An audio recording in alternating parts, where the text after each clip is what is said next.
1 de Coríntios, capítulo 2, vamos ler a partir do versículo 9. 1 de Coríntios, capítulo 2, versículo 9, vamos ler até o versículo 12. Diz assim a palavra do Senhor: Mas como está escrito, as coisas que o olho não viu, e o ouvido não viu, e não subiram ao coração do homem, são as que Deus preparou para os que o amam. Mas Deus não-las revelou pelo seu Espírito, porque o Espírito penetra todas as coisas, ainda as profundezas de Deus. Porque qual dos homens sabe as coisas do homem, senão o Espírito do homem que nele está?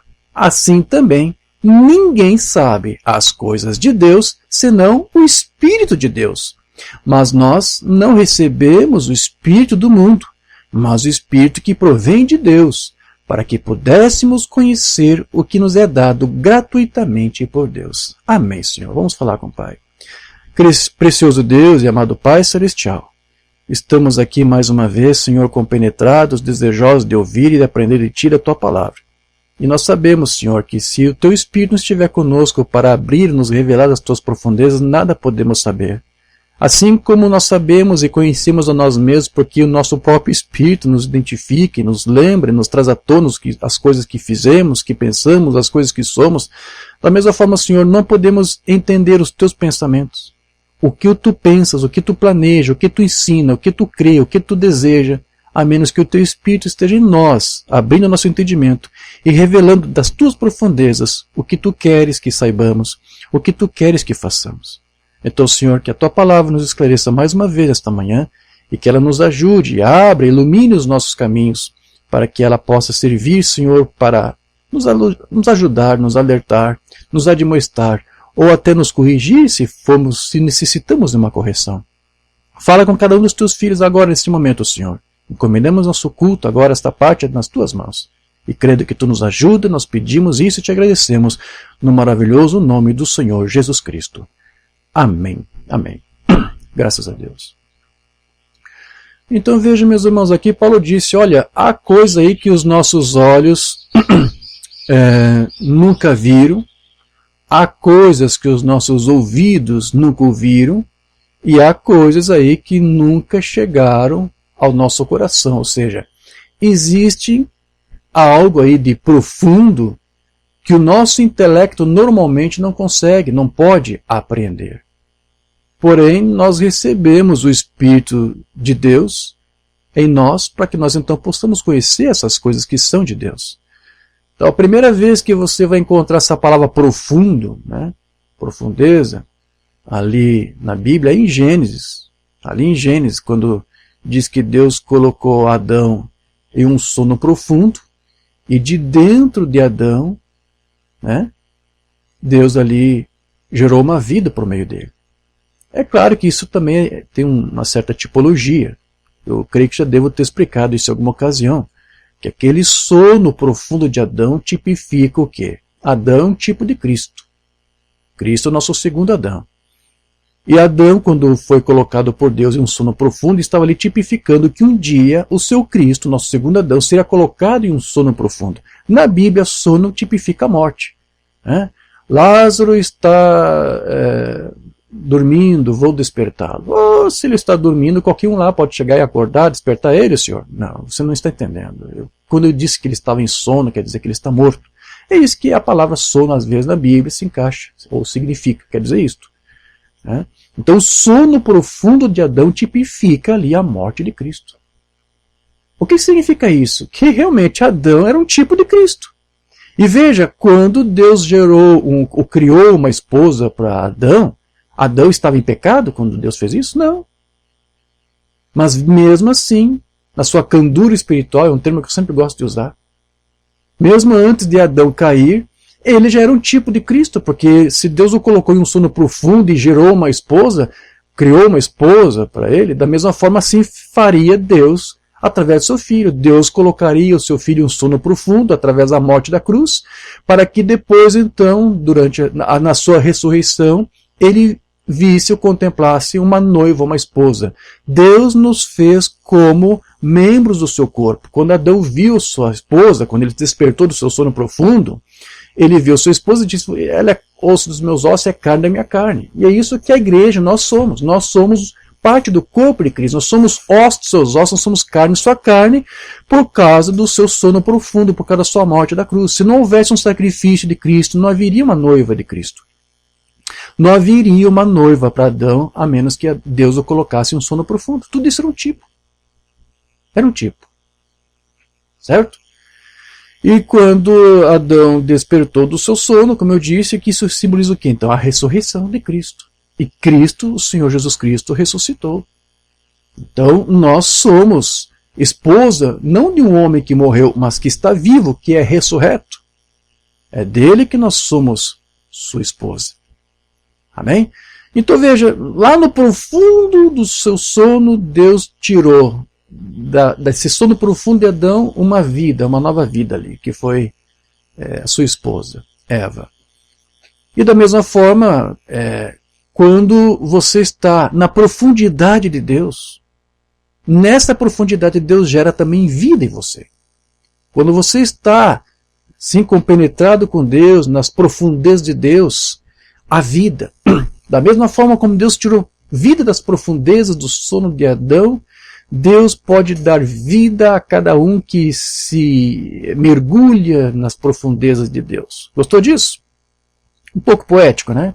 Mas é mais ou menos isso. Porque para você compreender das coisas de Deus, você tem que mergulhar em Deus, nas profundezas de Deus, de sua palavra, deixar que o Espírito de Deus fale com você e revele a ti, sim, a sua palavra. E a palavra aqui é muito clara quando diz que ninguém conhece a Deus a não ser que seja dessa forma, ou seja, que Deus, pelo seu Espírito, se revele a nós. Então, se temos o Espírito de Deus dentro de nós, ele então pode nos revelar aquelas coisas ocultas e escondidas de Deus. O Senhor, ele nos deu o seu Espírito e nos selou por meio do seu Espírito para que nós pudéssemos então conhecer as profundezas do seu coração. Por que Deus nos deu o Espírito Santo? Para dar dons? Não é só para isso. É para que nós pudéssemos compreender das suas profundezas. Nós não recebemos, como disse Paulo, o Espírito do mundo para você ficar compenetrado e focado no mundo. Né? Tem pessoas que se dizem crentes e estão sempre focados nas notícias do mundo. Por que isso? Porque já pegaram o Espírito do mundo. Né? Eu não digo que você tem que ficar alheio, ignorante das coisas que estão acontecendo, mas você deve se focar nisto. Porque se você ficar muito focado aí nas más notícias, como já temos dito aqui antes, sim, nas notícias de guerra, isso, aquilo, isso pode te deixar bitolado e você ficar até alienado e você perde o foco da palavra. Ao ponto de você até ficar tão confuso com as situações política, econômica e notícias de pandemia e não sei mais o que, e guerra desse com não sei o que, e isso vai te deixar confuso. Porque você está focado e você pega o espírito deste mundo. E esse espírito do mundo te deixa confuso. E quando você fica sem foco, você está afastado das profundezas de Deus e da sua palavra. E Deus não pode te mostrar muito dessas profundezas para você, porque o teu foco tem outra coisa. Então, tem um olho aí para algumas coisas que estão acontecendo. Não fique ignorante acerca do que está acontecendo, mas o teu foco não pode estar nisso. O teu foco tem que estar em Cristo e na sua palavra. Só assim é que as más notícias do mundo não vão tirar a tua paz. Há irmãos, há crentes, há filhos de Deus que perdem a paz completamente porque focaram em outra coisa. E é o que Paulo está dizendo aqui. Nós não temos o espírito do mundo para ficar abraçando as concupiscências do mundo ou para ficar nervoso com o que o mundo está apresentando, oferecendo. Não.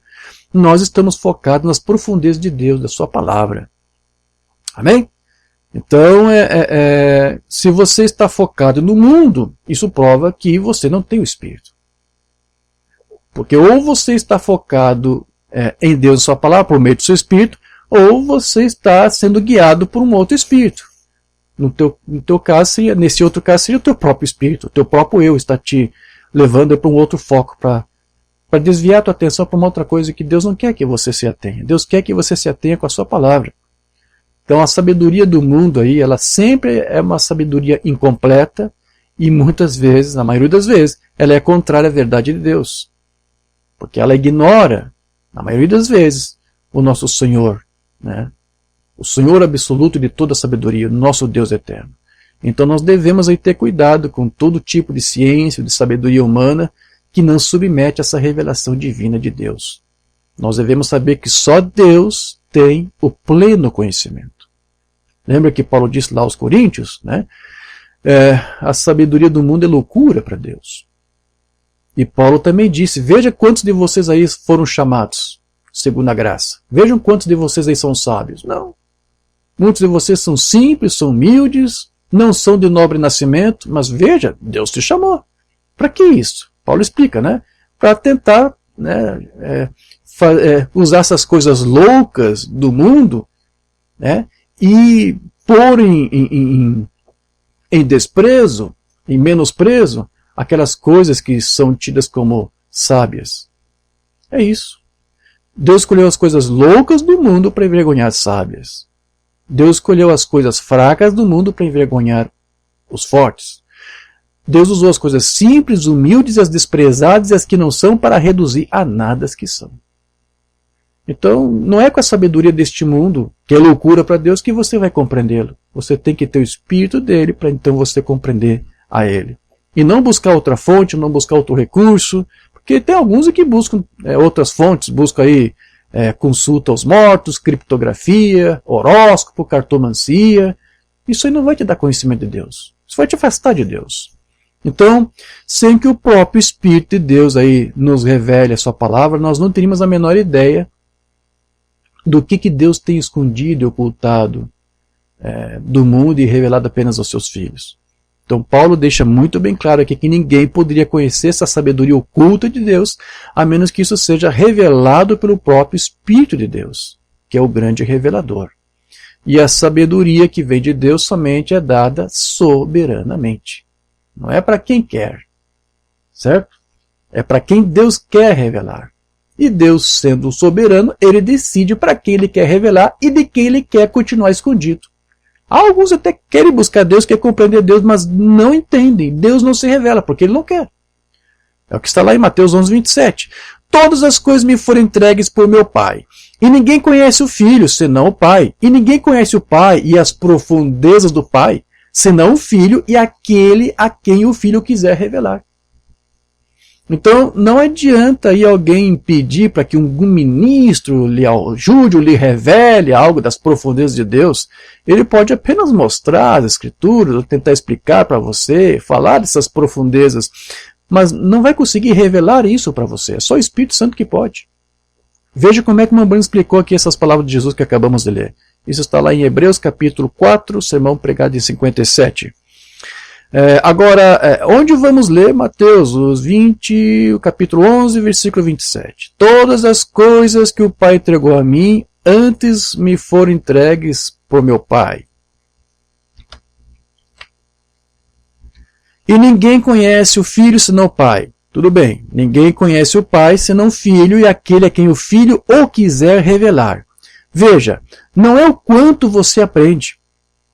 Não é o quanto você lê, não é o quanto você estuda, não é o quanto de fitas você consegue escutar e memorizar e guardar, não é isto. Não é o quanto você aprende, o quanto o bispo que quer que você saiba. É o quanto Deus quer que você saiba. Se Deus quiser que você saiba, Ele vai revelar das suas profundezas. Se Ele não quiser, Ele não vai revelar das suas profundezas. Se você não consegue ver essa revelação, não pergunte ao bispo, pergunte a Deus. Não pergunte ao seu pastor, pergunte a Deus. Você está falando de revelação. Você quer uma informação? O ministro que conhece a palavra pode te ajudar, se ele tiver informação. Mas ele só pode te dar essa informação, mais nada. Ele não pode te revelar. É quase a mesma coisa como Einstein. Eu sempre gosto de citar as palavras de Einstein. O homem jamais pode provar coisa alguma. O máximo que ele pode fazer é só demonstrar que faz sentido. E é isso. Muitas vezes um ministro só consegue fazer isso para você. Mostrar para você doutrinariamente que a palavra faz sentido. E para alguns, e para sua mente, para o seu intelecto, faz sentido. Muitos aceitam a doutrina somente porque fez sentido para sua mente. Foi bem exposto, foi bem colocado, todas as peças foi bem ajustado harmonicamente, e você vai dizer, você olha, você contempla, você analisa por si mesmo e diz, isso está correto, isso é lógico, faz sentido. Tudo bem, mas ainda não quer dizer que você já tem a revelação disso. Então, não tem nada a ver com o que você conseguiu aprender. É o quanto Deus quis que você entendesse, que você recebesse a revelação disso. Pergunte a Deus. Não pergunte ao seu pastor, pergunte a Deus. O Filho revela, ele, pronome pessoal. Então, meus irmãos, não há outro meio de se conhecer a Deus, a não ser que seja pela revelação que ele mesmo concede. Mas se alguém aí estiver com a sua mente focada, como eu disse, em outra coisa, ou nas coisas do mundo, ou na teologia do homem, não há como Deus poder revelar das suas profundezas para ele. Não há como. Vamos para outra mensagem aqui. Quem é este Melquisedeque? De 65. Eu disse: então não há como Deus alguma vez chegar até você, porque isso está escondido dos olhos dos sábios e prudentes e revelado aos pequeninos. Revelado, revelação. Revelado aos pequeninos que aceitarão isto, que aprendem. E eu disse: não haveria como Deus chegar até você. Você se fecha para ele. Toda a Bíblia é a revelação de Deus. Oh, isso aqui. Toda a Bíblia é a revelação de Deus. Nós temos o hábito de dizer, né? A fé de arrebatamento está nas fitas. Né? Mas isso não é verdade. A fé de arrebatamento não está nas fitas. A fé de arrebatamento está neste livro, que Umbanda aqui disse, toda a Bíblia é a revelação de Deus. Aqui está a tua fé para arrebatamento, meu querido. Aqui. Não está nas fitas. O que as fitas fizeram? Né? As fitas simplesmente revelaram para você o que está aqui neste livro. Certo? As teologias deixaram esse livro fechado para você.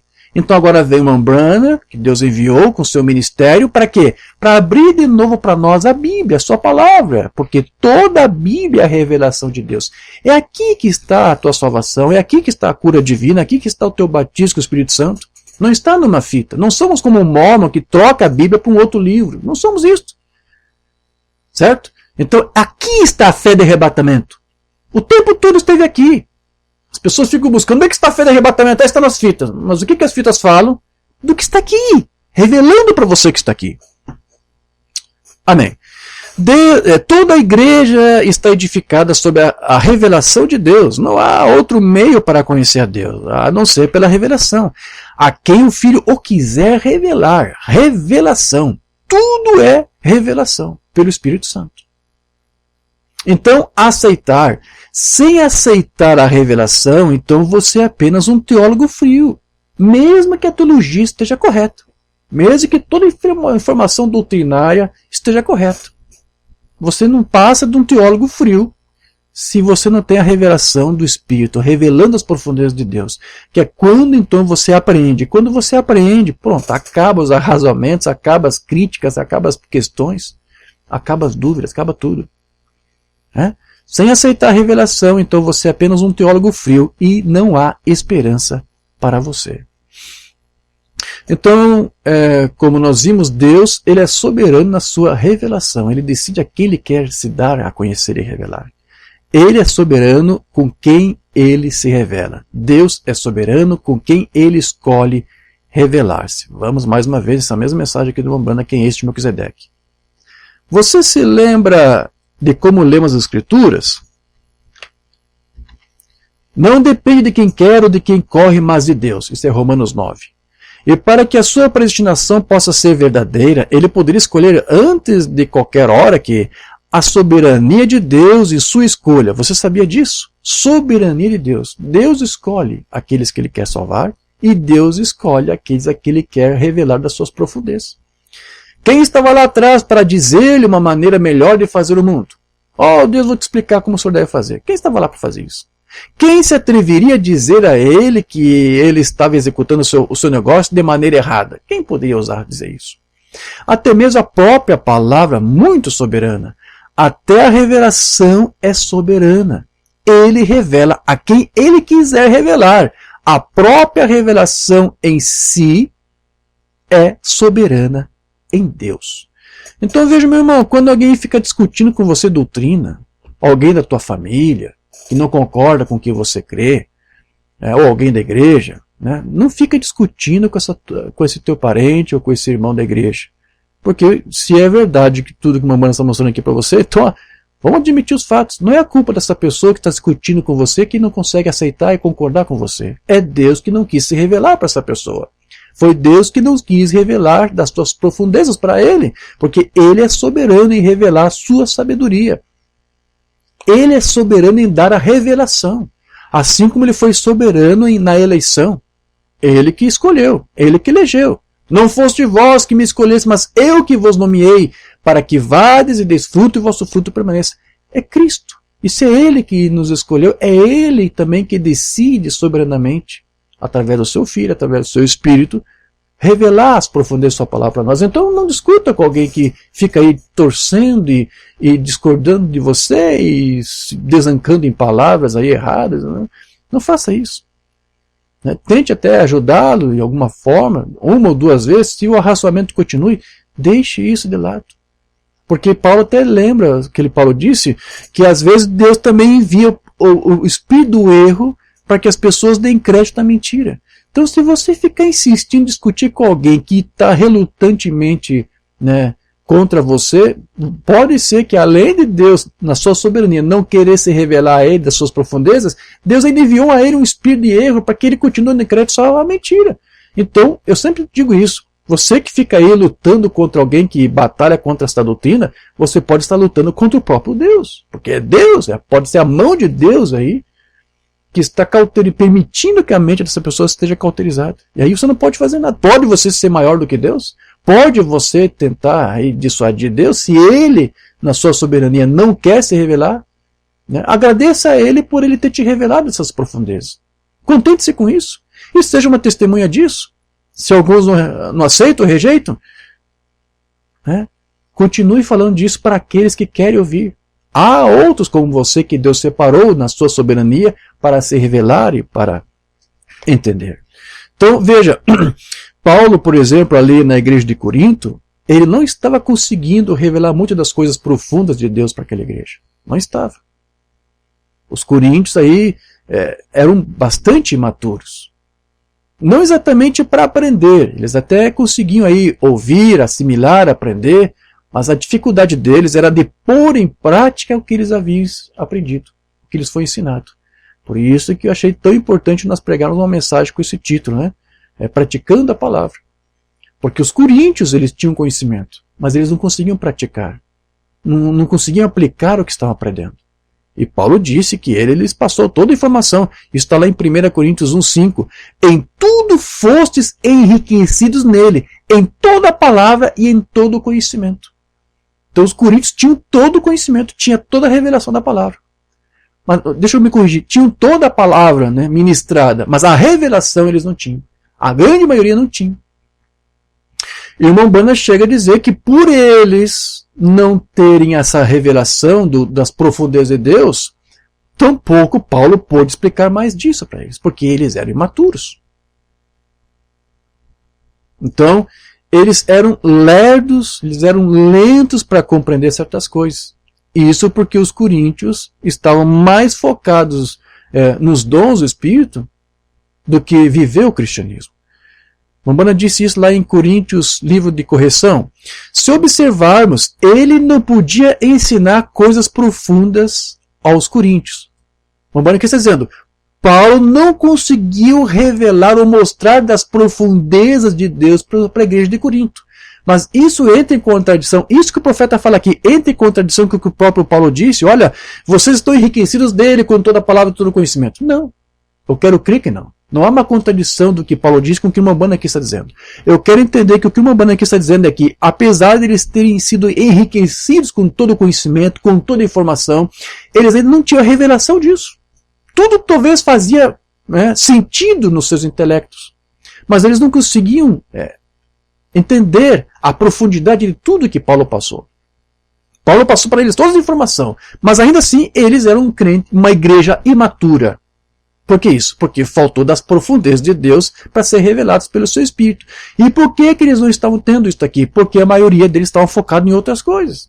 A prioridade deles, por exemplo, é mais dons e profecias. Lembra? Vamos continuar a leitura aqui. Ele não podia ir até eles no grande e profundo. Paulo não conseguiu aprofundar a igreja de Corinto nos mistérios de Deus. Não pôde.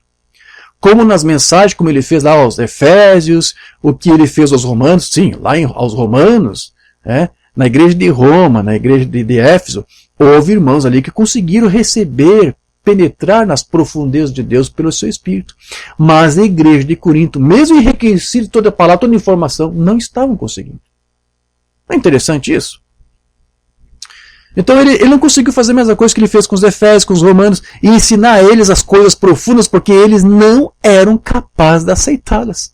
Mesmo, repito, mesmo eles tendo recebido toda a palavra e todo o conhecimento e toda a informação. Veja que não adianta você ter toda a informação sem o Espírito te dando as profundezas disso, revelando isso a você, ao teu Espírito. E eles dependiam muito de pequenas sensações e pequenas coisas assim, apenas, oh, bem, louvado seja o Senhor, oh, eu entendi, eu tenho uma revelação que veio a mim, eu tive um salmo, eu tive uma profecia. Eles estão mais focados nisso, né? Uma palavra de sabedoria, palavra de conhecimento, uma interpretação de línguas, uma profecia, é nisso que estão mais focados. Oh, agora eu entendi. E isso não te leva realmente às profundezas de Deus. Oh, olha, preste muita atenção nisso aqui que o irmão Branham está nos alertando. Oh, eu tive isso, uma profecia, e Paulo disse, todas essas coisas vão falhar. Todas essas coisas falharão. Vê, cada uma delas, elas não são muito confiáveis. Profecias, interpretações, às vezes não são muito confiáveis. Olha o que o irmão Branham aqui está dizendo. Então não confie muito nisso. Você lembra aquela ocasião, vamos só citar um exemplo para ver se o irmão Branham está falando a verdade. Você lembra daquela ocasião que o irmão Branham disse que, eu acho que era a irmã de Demas Shakarian que iria falecer? Deus deve ter mostrado ao profeta em uma visão. E, de alguma forma, até alguns disseram, né, eu acho que ele contou para o irmão Demas, e o próprio irmão Demas disse, por favor, irmão Branham, você pode dizer isso para minha irmã? E parece que o irmão Branham fez isso. E estavam cientes disso. E muitos irmãos ficaram cientes, e ministros. E teve uma reunião do derramar do Espírito Santo, uma reunião pentecostal, onde Demas Shakarian estava presente, acho que o irmão Branham também, o irmão Branham estava presente. E alguém lá se levantou com uma língua, com uma profecia, e com assim diz o Senhor. Né? Assim diz o Senhor! Demas Shakarian, a irmã Florence, acho que era Florence o nome dela. A irmã Florence não morrerá, mas viverá. E depois quem conta isso também é o irmão Billy Paul, no seu testemunho que eu traduzi. Billy Paul, muito estarrecido com aquilo, inquieto, ele procurou seu pai e disse, pai, o senhor viu que aquela profecia foi dada hoje? Sim, eu vi. Pois é, e aí, como é que o senhor fica com isso? Porque o senhor tem dito que recebeu de Deus uma visão, uma revelação de que ela vai falecer, e agora tem esse irmão aí com línguas de profecia e com assim de o Senhor dizendo que não vai falecer. O irmão Branham disse simplesmente, na sua simplicidade, assim, eu estou só parafraseando. Ele disse, eu só apenas sou responsável por aquilo que Deus me disse. E essa irmã faleceu. Essa irmã faleceu exatamente como assim diz o Senhor dado ao seu profeta. Então, às vezes, em reuniões, você tem o assim diz o Senhor, você tem língua e profecia, mas é isso que o irmão Branham disse, olha, muitas dessas coisas aí, né, não são confiáveis. Tome muito cuidado. E assim, mas o que ele está tentando levar para a igreja era aquela âncora onde temos uma âncora em Cristo, onde não confiamos em sensações, não confiamos em revelações. Oh, que contradição é essa aqui? Acabamos de ler, não foi uma mensagem aqui do irmão Branham, que é esse Melquisedeque? Nós dependemos da revelação. Você está entendendo o que ele está dizendo, sim? Não vamos tirar nada do contexto. O que o irmão Branham está falando é que nós não nos deixamos levar por as revelações, pelas profecias, pelos augúrios aí dados por dons espirituais. É disso que ele está falando aqui. Nós cremos na revelação. Sim, nós cremos. E Deus pode também usar os dons de profecia, sim, mas ele disse, olha, nosso foco não está nisso. Nosso foco está no quê? Nossa âncora é o quê? Os dons, as profecias? Não. Nossa âncora é a palavra de Deus somente.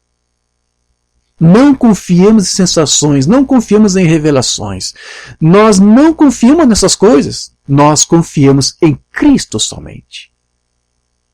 Nós notamos que Paulo podia ensinar aos Efésios ali de como antes da fundação do mundo eles foram predestinados para a adoção de filhos de Deus. Agora os coríntios não sabiam nada sobre isso.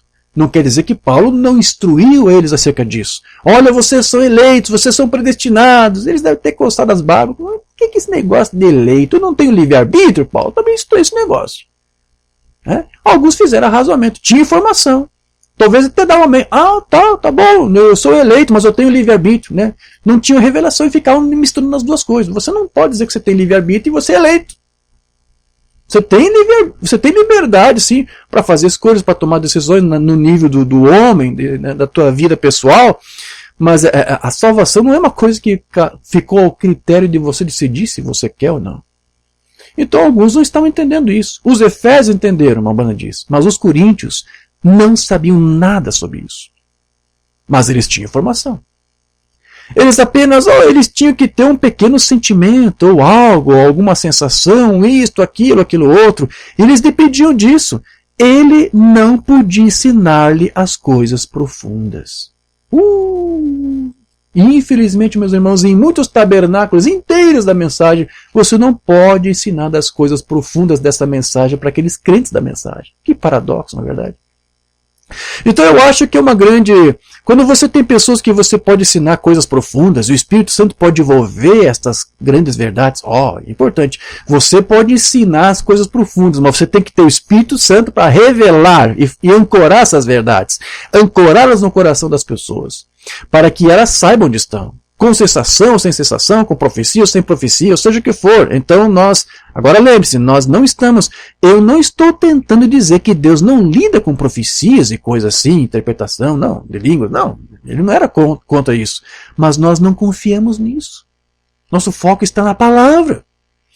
Nós temos um domínio mais profundo do que isso. Veja, pois ele disse, onde quer que haja profecias, elas falharão, onde há línguas, cessarão. Ok. Mas veja, quanto aos que conseguiram aí adentrar nessas profundezas de Deus, deve agora então remir o tempo procurando aí serem suas testemunhas. Né?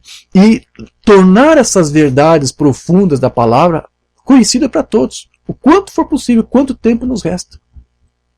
Você que adentrou nas profundezas de Deus, da sua palavra, o que você está fazendo com isso? Você está guardando essas coisas profundas de Deus só no profundo do teu espírito, do teu ser? Não! Fale disso. Uma banda diz, olha, faça alguma coisa. Se você recebeu algo do profundo de Deus, faça alguma coisa. Né? Vamos lá. Pondo-se ao lado de Jesus, 62. E esta é a maneira que você tem que fazer. Você tem algo em mente. Você que tem algo em mente.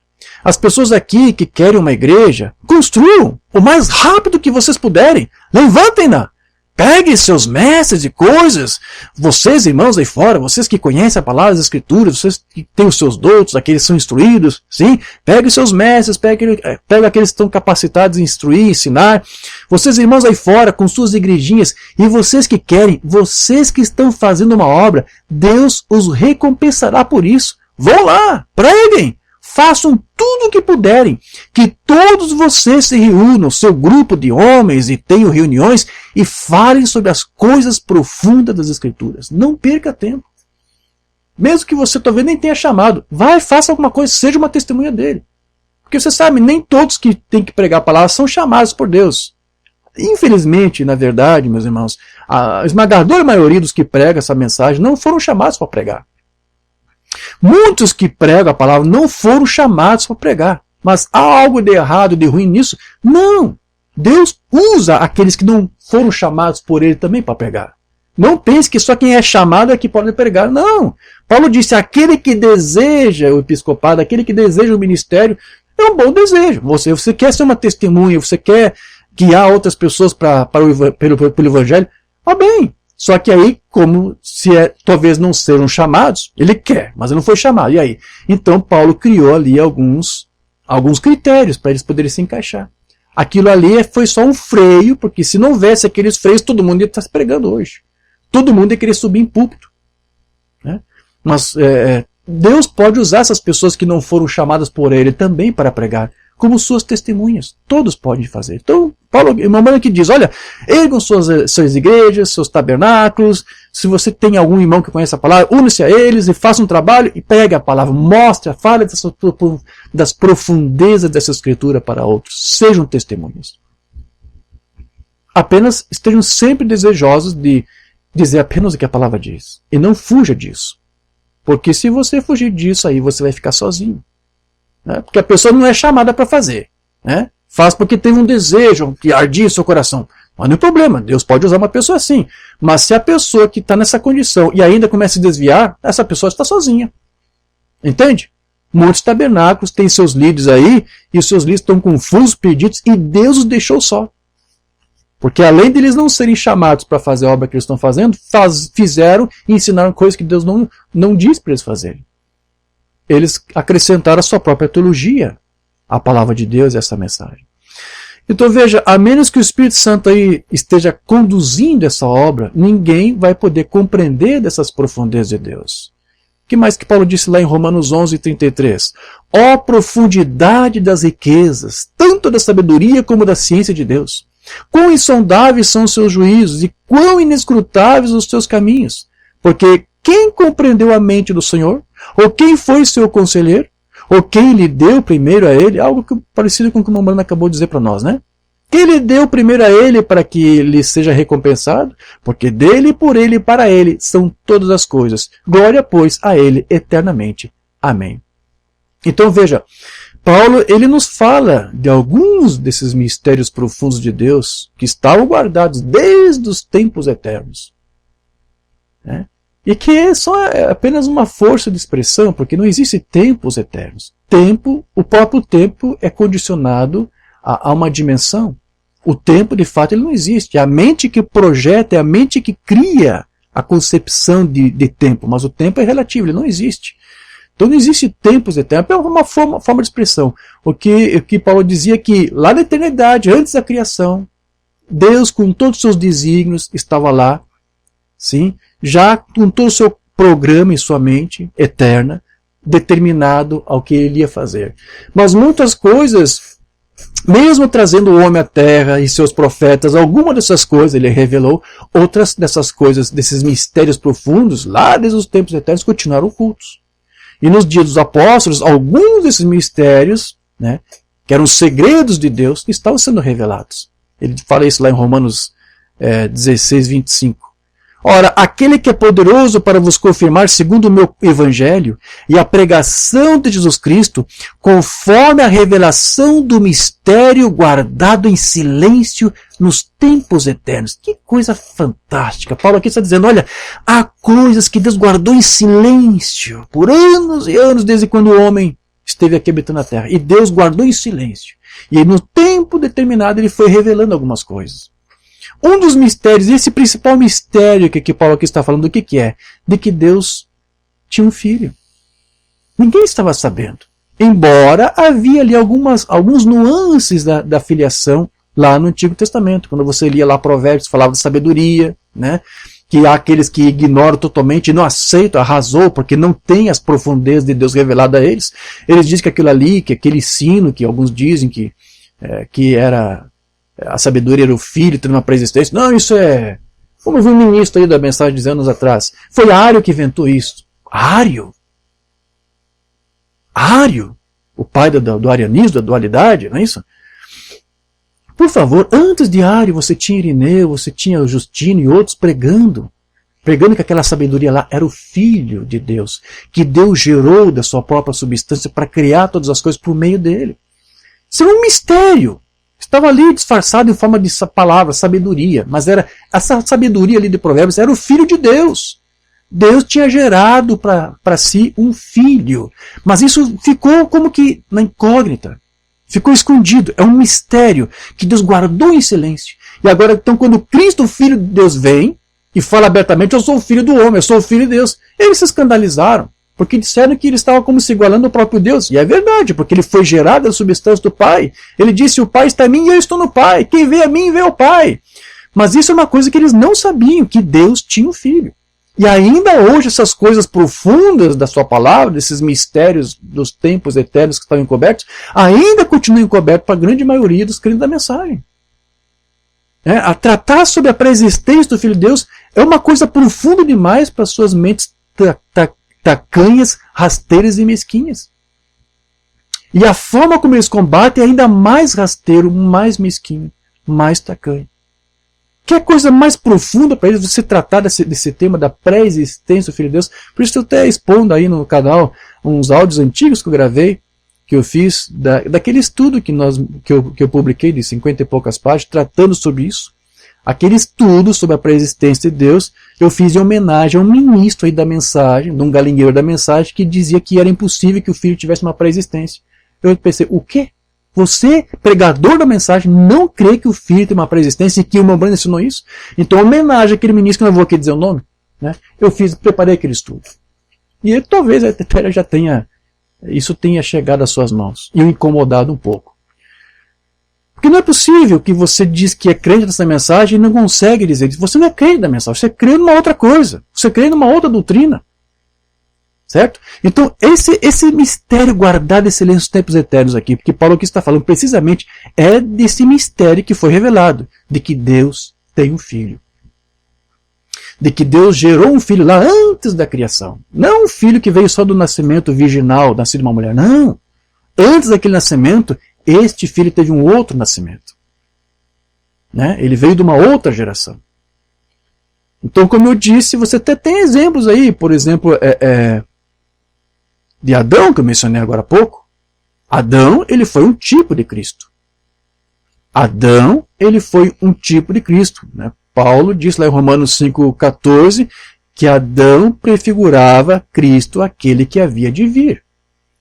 Então veja, quando Adão ainda, sem pecado, estava ali tipificando o Cristo, e o Cristo ele tinha que vir para quê? Para nos redimir dos pecados. Então o que Paulo ali estava dizendo?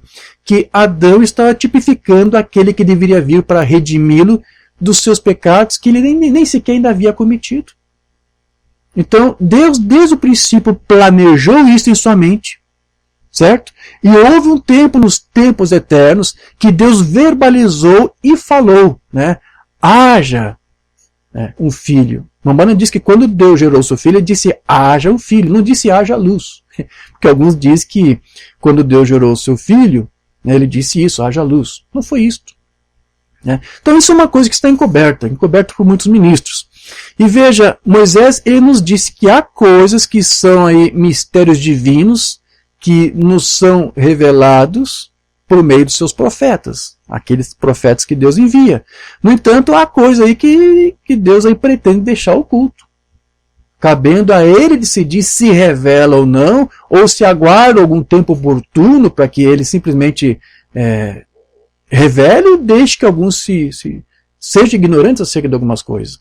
Deuteronômio 29, uma escritura muito conhecida. As coisas encobertas pertencem ao Senhor nosso Deus, porém as reveladas nos pertencem a nós e a nossos filhos para sempre, para que cumpramos todas as palavras desta lei. Aí você tem os exegetas da lei dizendo que não, Moisés aqui só está falando da lei, as coisas que foram reveladas da lei. Mas não é só isto, por favor.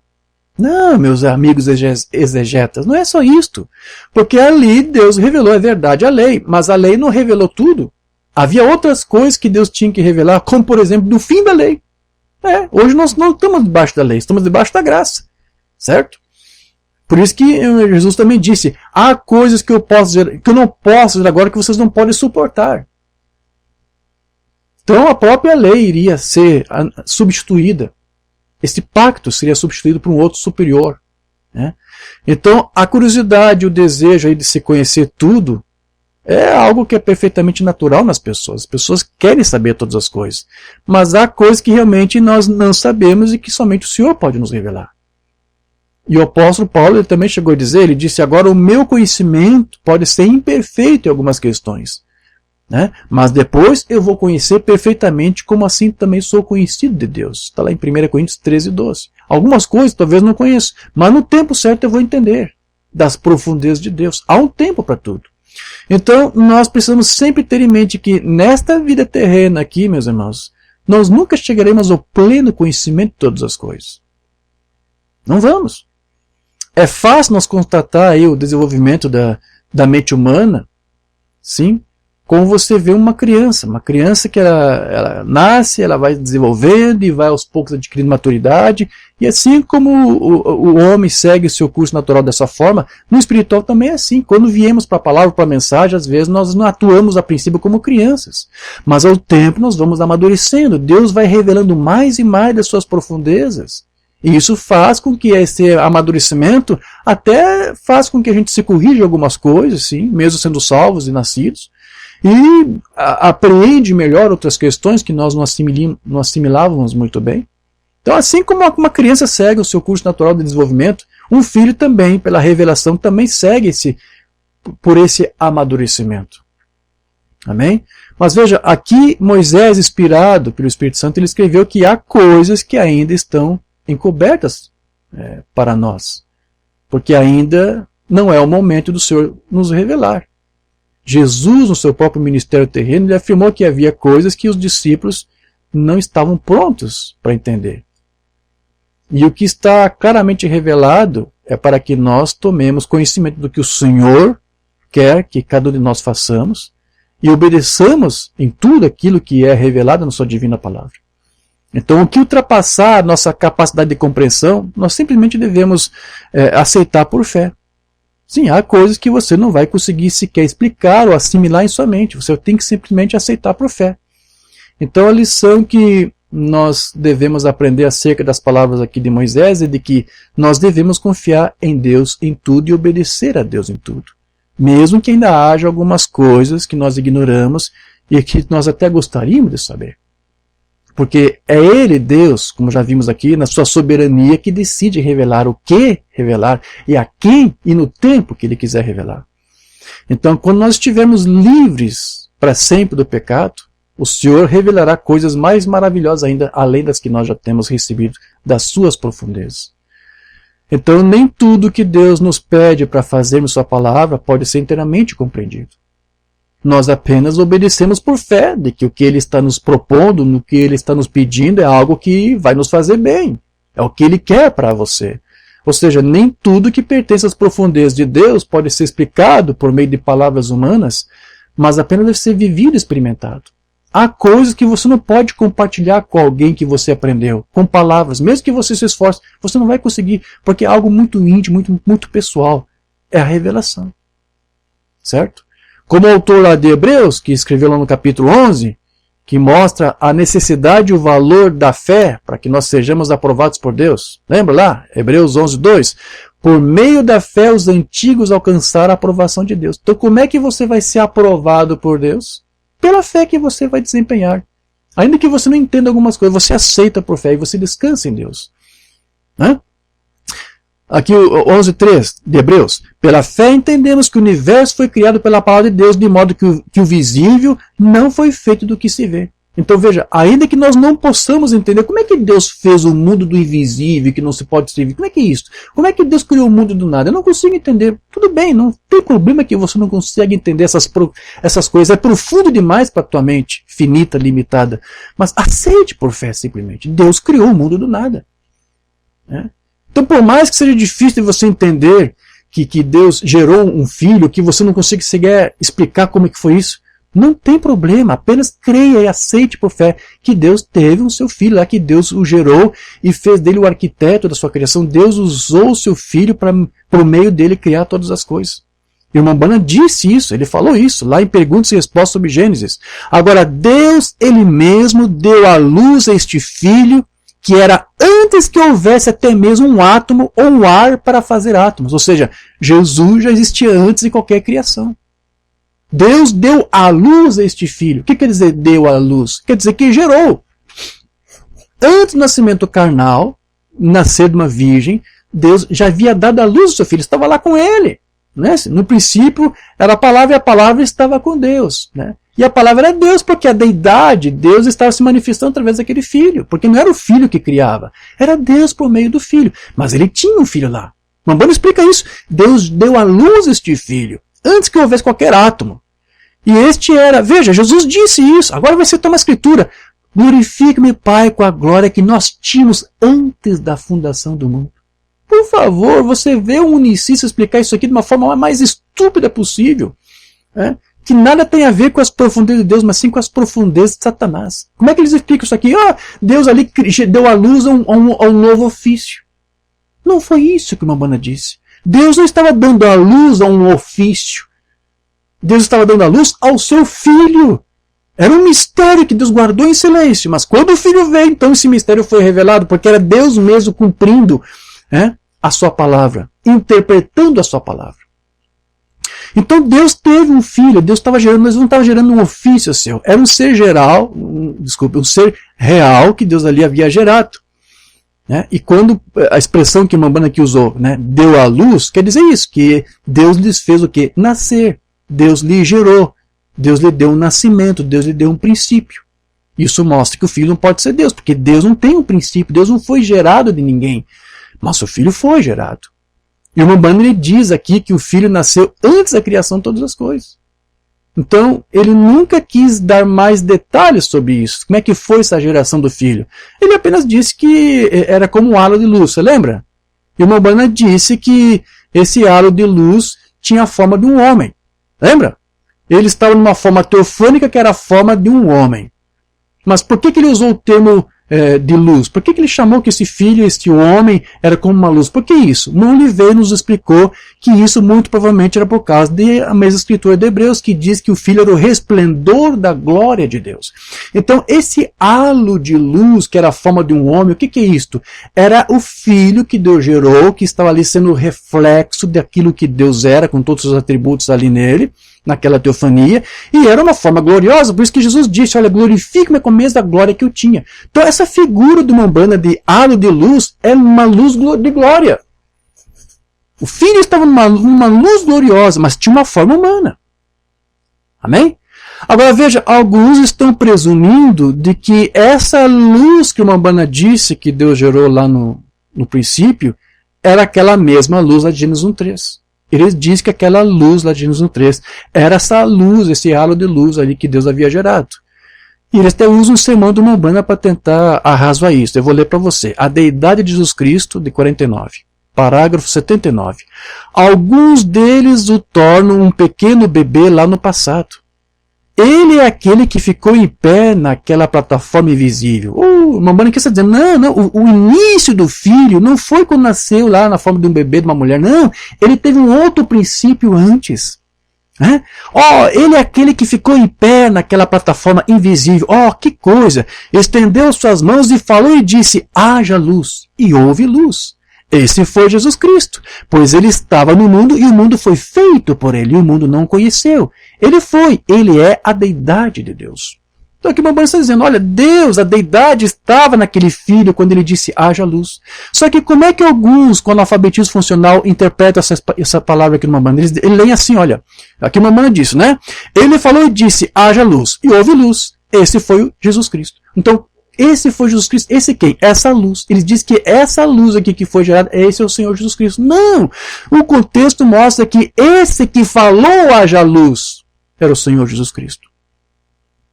Então veja, eles tomam aí algumas afirmações do Mambana, tiram do seu contexto, para dizer que Jesus era aquela luz ali, quando o que ele disse é que foi a deidade ali que criou aquela luz por meio do seu Filho Jesus Cristo.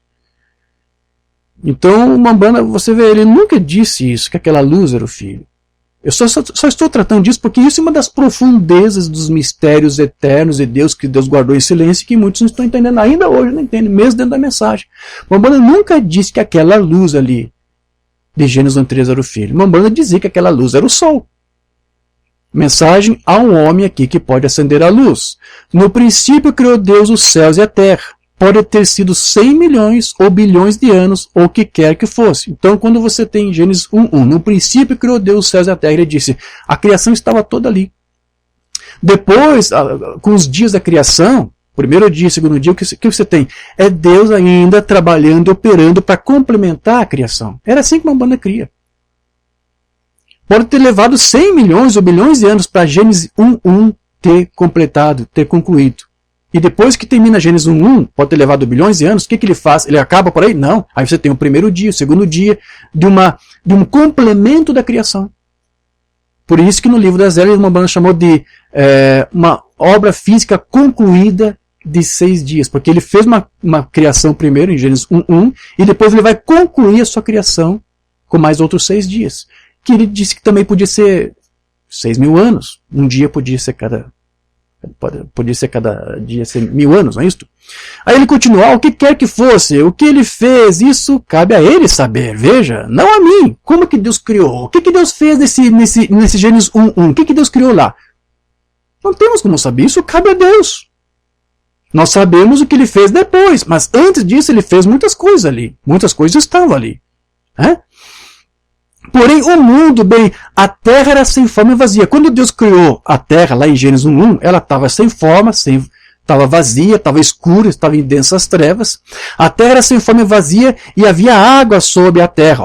Veja, tinha terra, tinha água sobre a terra. Já havia uma criação ali. E Deus disse, se movia sobre a água e disse, haja luz. Aí está. A luz veio depois que Deus já havia criado os céus e a terra. Você percebeu isso? Então não pode, esse haja luz não pode ser o Filho, como alguns estão dizendo, porque a criação já existia e o Filho é antes da criação. Então agora eu creio, olha só a interpretação do Umbanda aqui para esse haja luz. E ele disse, haja luz. Agora, eu creio que o Sol e assim por diante já existiam. Eu creio. A Lua. Aonde? Lá em Gênesis 1:1. Em Gênesis 1:1, o Sol, a Lua já estava ali.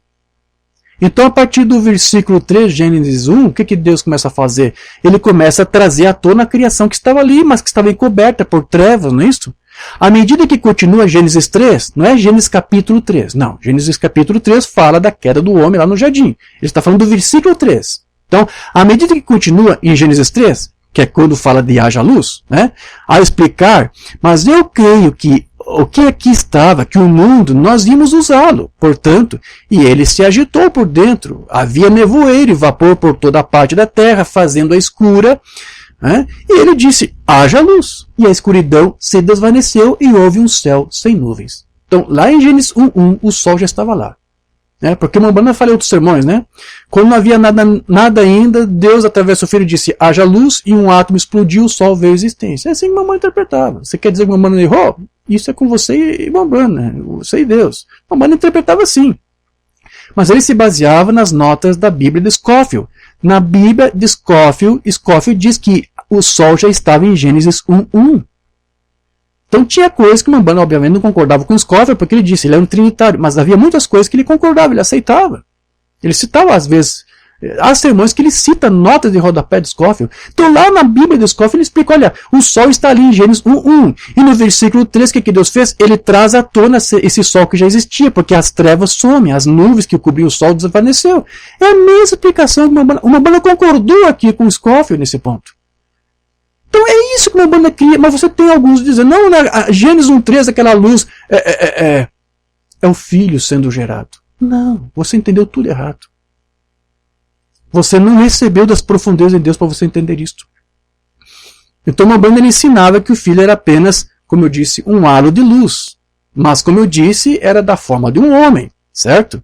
Enquanto que essa luz aqui de Gênesis 1:3 era muito mais do que um halo, porque essa luz iluminou toda a terra. Você não vai iluminar a terra apenas com um halo de luz da forma de um homem.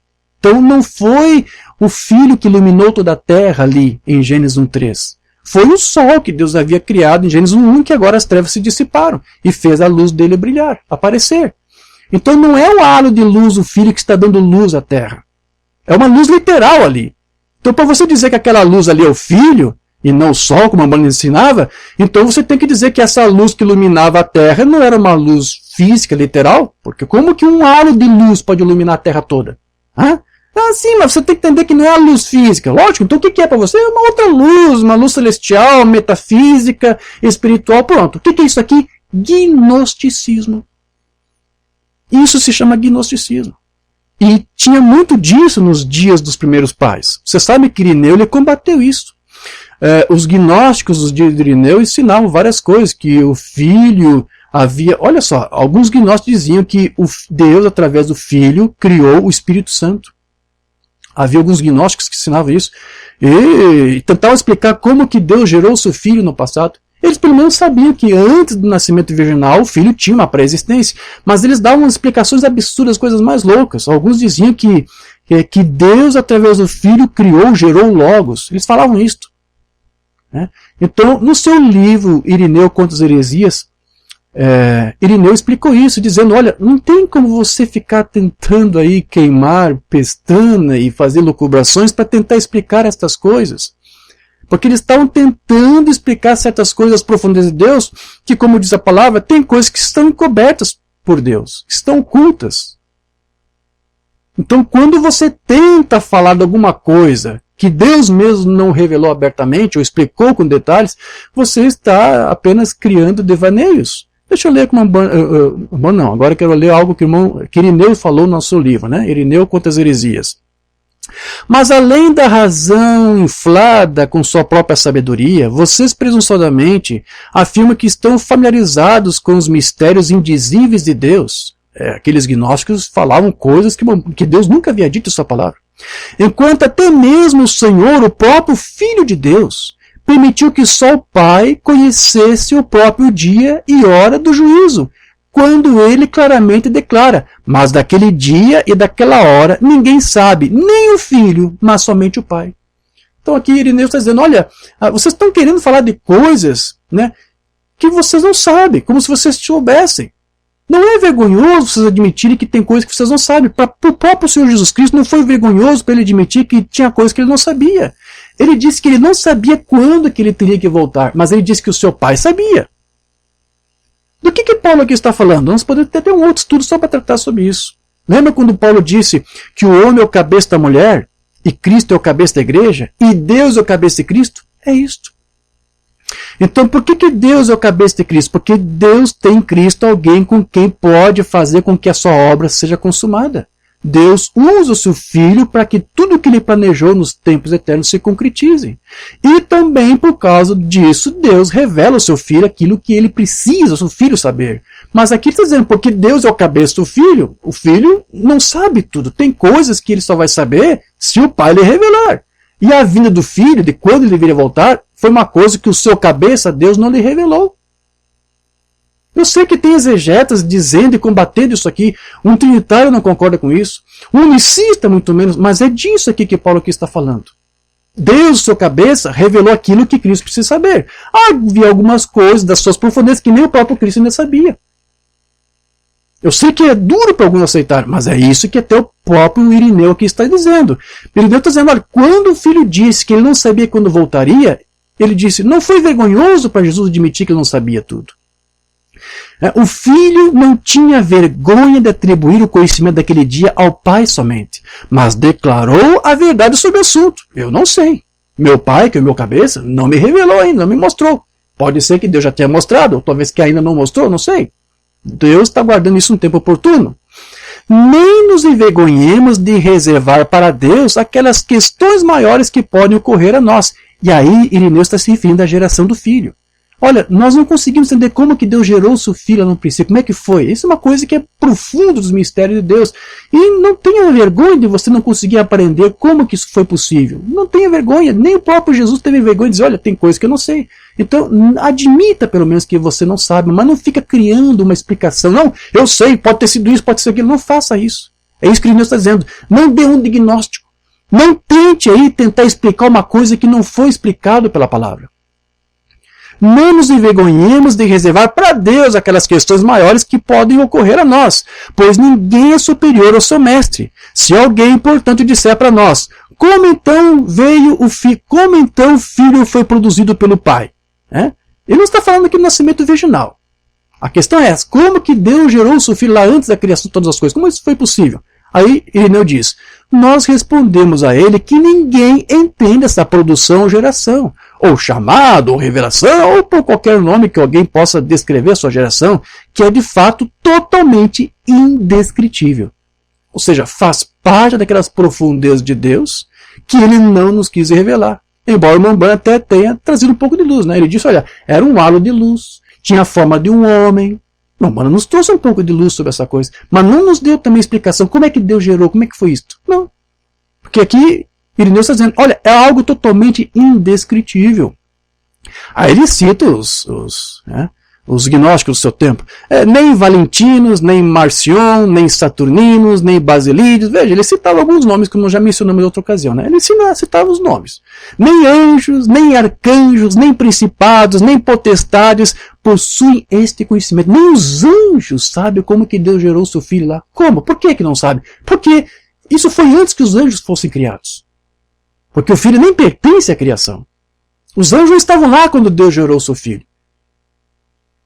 Mas quando Deus criou os anjos, Deus usou o seu filho para ser o líder da adoração. Os anjos adoraram a Deus.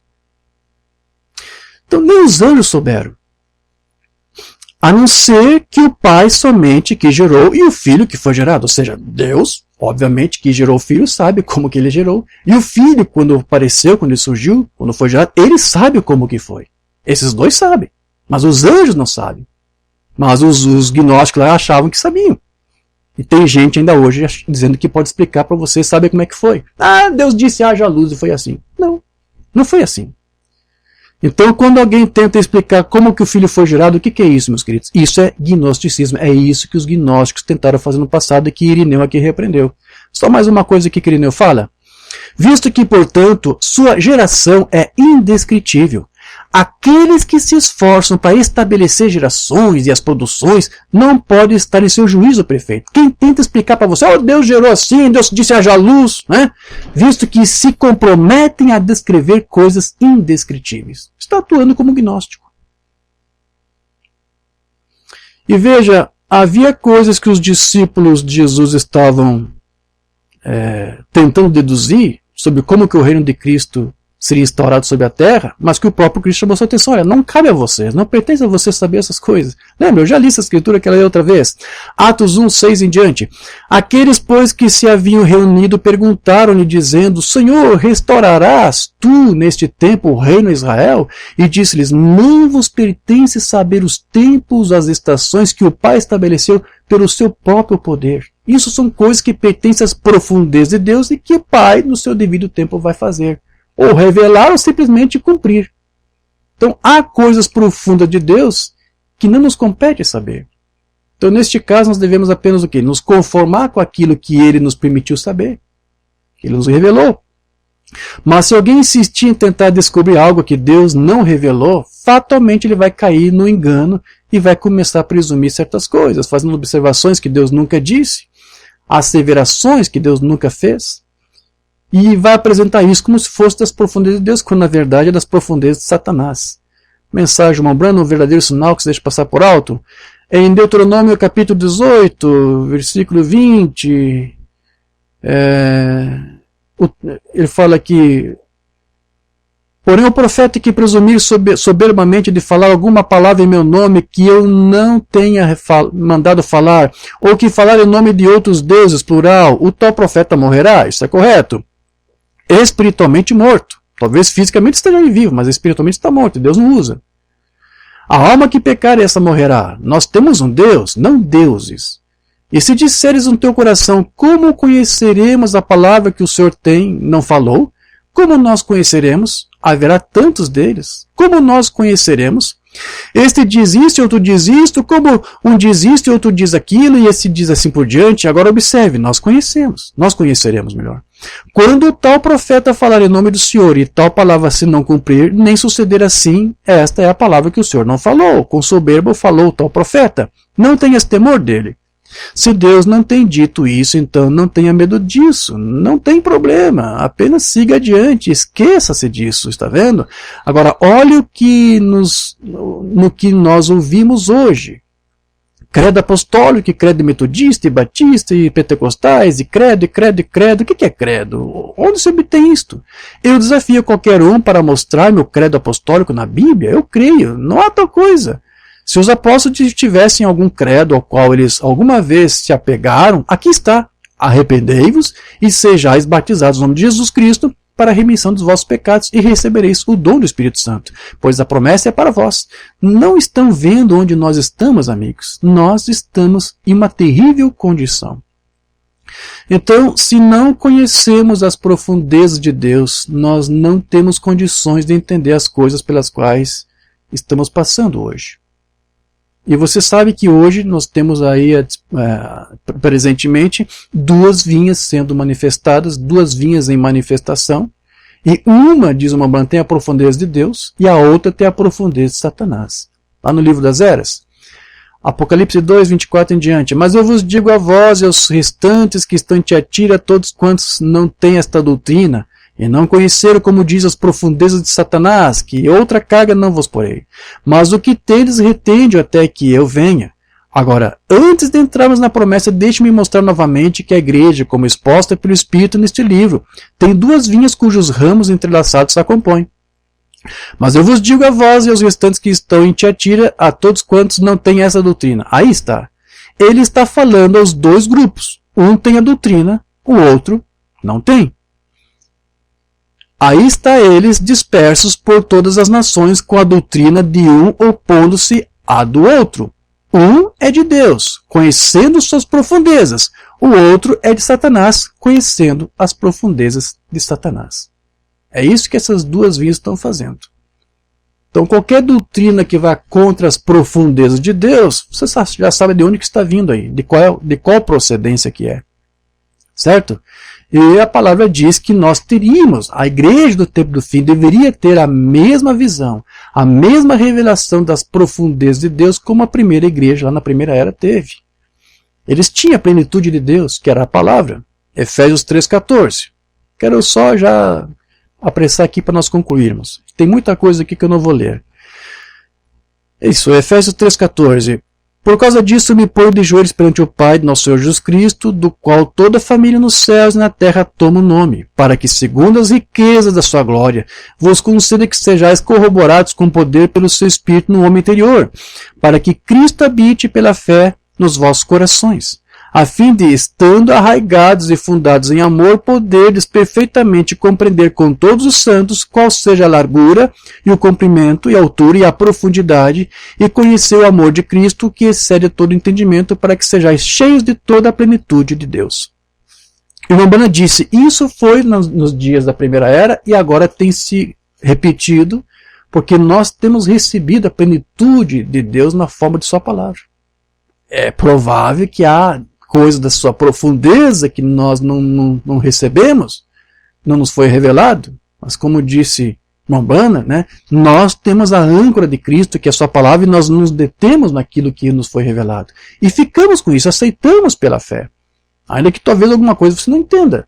Mas se você tem essa plenitude da palavra, porque você recebeu a revelação dessas profundezas de Deus, você está aqui como seu representante. Você está aqui como representante de Deus na terra. Jeová Jiré, e Deus estava em Cristo, sabemos, ou em Cristo, e ele era, antes de Cristo vir, ele estava representando a si mesmo nos profetas. Ou seja, todos os profetas do Antigo Testamento eram representantes da palavra, eram representantes de Deus, certo? E hoje ele está representando a si mesmo na igreja, não é verdade? Representando a si mesmo na igreja. Jesus era o representante de Deus no dia de Marta, e a sua igreja é o seu representante neste dia. Sua igreja, o corpo de crentes é o seu representante.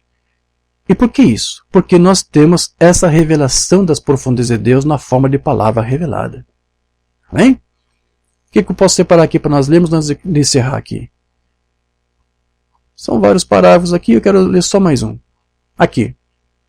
É o livro das eras. Ora, eu disse há pouco que a falsa vinha entrou em plena frutificação nesta era. Seu fruto se desenvolveria e amadureceria. Isso mesmo. Esta igreja, inspirada pelo mal, cheia de iniquidade, será revelada como o grão de mostarda que cresceu até tornar-se uma árvore onde se aninharam as aves do céu. A sua cabeça estará o anticristo, o mistério da iniquidade. Tudo isso é verdade. E se é verdade, então também tem de ser verdade aqui. A igreja noiva amadurecerá e sua maturidade será uma identificação com seu Senhor por meio da palavra. Amém? Nós estamos identificados como sendo representantes de Deus por causa dessa palavra, das suas profundezas, de seu Espírito, que foi revelado a nós pelo seu Espírito. Há muita coisa que eu gostaria de ler que eu separei, mas depois eu vou deixar o texto disponível e os irmãos possam ler. Mas de tudo que eu li aqui para você entender, o que tem que ficar claro é que nós, como disse Rambana, não nos deixamos levar pelo emocional, não nos deixamos levar pelo intelectualismo ou pelo formalismo, mas nós deixamos que realmente as profundezas de Deus e da sua palavra sejam reveladas a nós e que nós cedamos a tudo aquilo que nós pensávamos até então, que achávamos que era verdade e que não estava correto de acordo com a Escritura. Nós sabemos, por sermos da eleição, renunciar a nós mesmos e deixar que essas profundezas de Deus se revelem de fato a nós, para que nós sejamos testemunhas disso. É isso que Deus quer que sejamos. Foi para isso que Deus chamou a sua igreja. Quero só ler essa mensagem urbana para nós concluirmos. Mensagem liderança de 65. É uma oração. Pai, queremos ser como Moisés. Queremos ser guiados por teu santo Filho, Jesus Cristo, para a vida eterna. Concede isto ao nosso coração esta noite, Senhor. Arranca o velho coração de pedra. Põe em nós um novo coração, o coração de carne, o coração com que tu possas falar e lidar. E não seremos arrogantes ou diferentes. Que o Espírito Santo nunca parta, Senhor. Que ele venha e ordene este povo. Fala com eles. Arranca as suas vontades de pedra e põe a vontade de Deus. Salva cada um, Pai. Dá-nos do teu amor. Leva-nos ao ponto, Senhor, de nos afastarmos de toda a parte emocional para a parte real e sólida do sentimento. A parte que se sente no coração, a profundidade do Espírito, as riquezas de Deus, o reino do Espírito em nosso coração. Concede ao grande líder, grande Espírito Santo, antes que alces teu voo para os céus com tua igreja. Amém. Que a oração de irmã Brana seja também a nossa oração. Precioso Deus e querido Pai, nesse breve tempo que tivemos, lemos e revemos mais uma vez as tuas escrituras que diz que tu colocou aqui uma igreja para ser testemunho das profundidades da tua palavra, dos teus mistérios. E hoje entendemos mais uma vez, Senhor, que há coisas que estão encobertas e que pertencem a ti, e que se for da tua soberana vontade nos revelar, no tempo oportuno tu farás. Mas, Senhor, com aquilo que tu nos tem dado, com aquilo que tu tem revelado para nós, nos ajude, Senhor, a nos manter fiel, para que ninguém tome nossa coroa. Que isto que nos foi revelado, Senhor, realmente possa nos tornar filhos de Deus melhores para ti. Que não nos torne soberbos, arrogantes, mas que possamos cada vez mais reconhecer, Senhor, que sem ti não somos nada. E é que tu que tem feito tudo, Senhor, por nossas vidas. Todos nós, Senhor, somos indignos. Nós reconhecemos e mais uma vez chamamos a atenção do que Paulo disse. Muitos do que tu chamou não foram de nobre nascimento, não eram sábios, mas tu escolheu, Senhor, nos chamar. Tu escolheu, Senhor, a nós, os loucos deste mundo, para envergonhar os sábios deste mundo. Os fracos deste mundo para envergonhar os fortes. Porque nós sabemos que a tua sabedoria tem que ser loucura para esses homens, loucura para este mundo. E se somos tuas testemunhas, é assim que temos que ser vistos por eles. Mas enquanto o mundo, Senhor, se gloria na sua sabedoria, nós os gloriamos de te conhecer.